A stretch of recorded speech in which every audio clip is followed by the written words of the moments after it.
Welcome back to Get Set Builds. Today, we're taking a look at destructible terrain.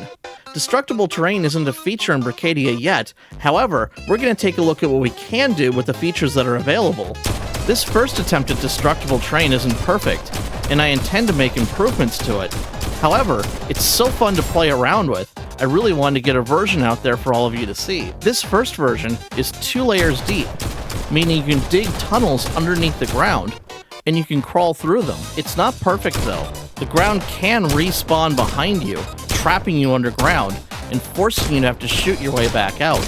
I'd like to find some clever solutions to this problem in the future. However, it's really fun to play around with destructible terrain, even if it's not entirely perfect yet. If you don't feel like making your own destructible terrain, this Forest Destructible version 1 tile will be available in the gallery, and it's compatible with the new road tiles from the last episode.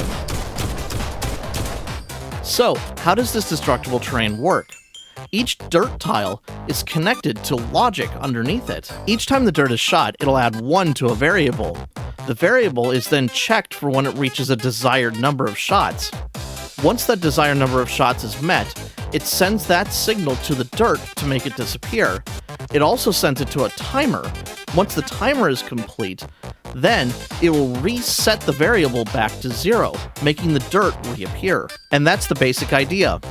However, we want the dirt to disappear and not appear when it receives a signal. So, we have a NOT gate to invert the signal between the dirt and our logic circuit. Like the dirt below, the grass also disappears when it receives a signal from the logic circuit.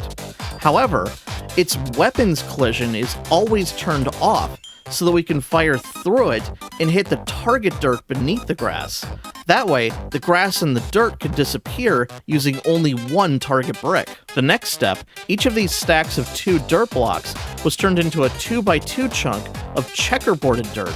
These little plant details were wired into visibility as well. Because the plants never need any collision states, these can all be left turned off. Then, we can take our 4x4 chunks and duplicate them into 8x8 chunks to complete our tile, and put a decorative facing to cover up all of our wiring underneath. And now we have functional destructible terrain.